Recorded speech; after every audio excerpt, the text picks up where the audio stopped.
ئێرە دەشتی بیتوێنە گوندی قەرەنیاغایە مانجی کۆتایی مانجی دوو گوڵەبەڕژەکان دەچێنین دەین دەیچێڵین و خەتی دەدەین و دەیانچێنین لە مانگی چواردا تەنکە و بژاریان دەکەین و چیمیای لێ دەدەین ئاوی دەدەین هەتا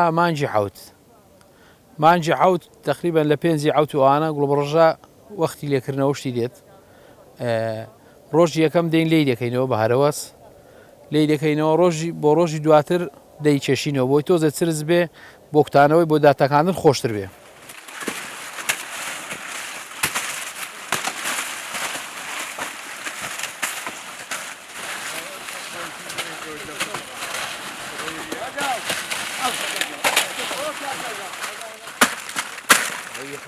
گوڵەبەڕۆژەی دەشتی بیتوێنێت دەرەجەیەک گوڵەبەڕۆژەیە لەبەرەوەی بە زۆریش لە دەشتی بیتوێن دەکرێت بە تایبەتی لە گوندی قەرەنیاغا و گرجان و پووکە و قوڕەبەرازە و ئەوانە زنگەش گوڵەبەڕۆژە بە تایبەتی زۆر لەو شوێنانە دەکرێت کاکە وەرن نان حازرە نانی بخۆن سلام علیکم سلام بەخێر شوێ دەنجە ناکە لەوێ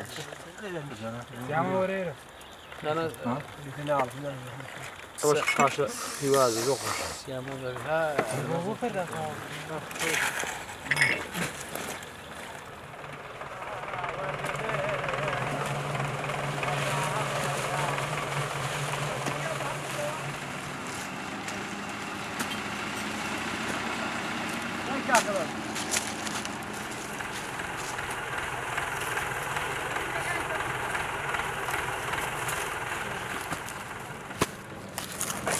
ئەوە دوێنێ لێماکردنەوە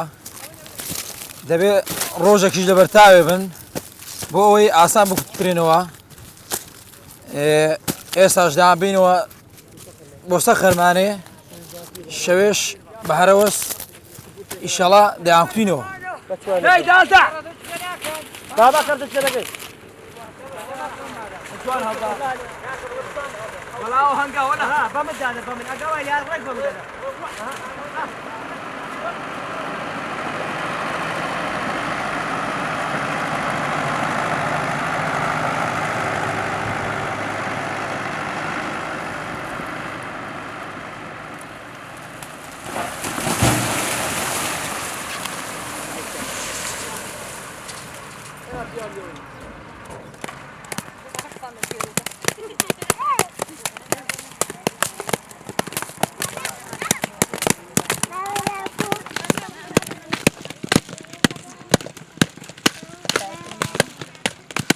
کە چرج بوون کە برمانەوە ماڵێ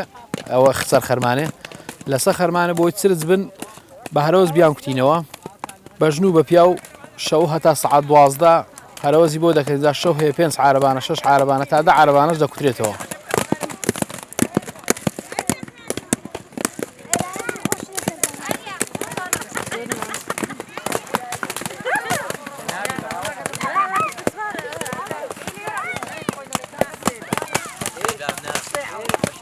یک عربه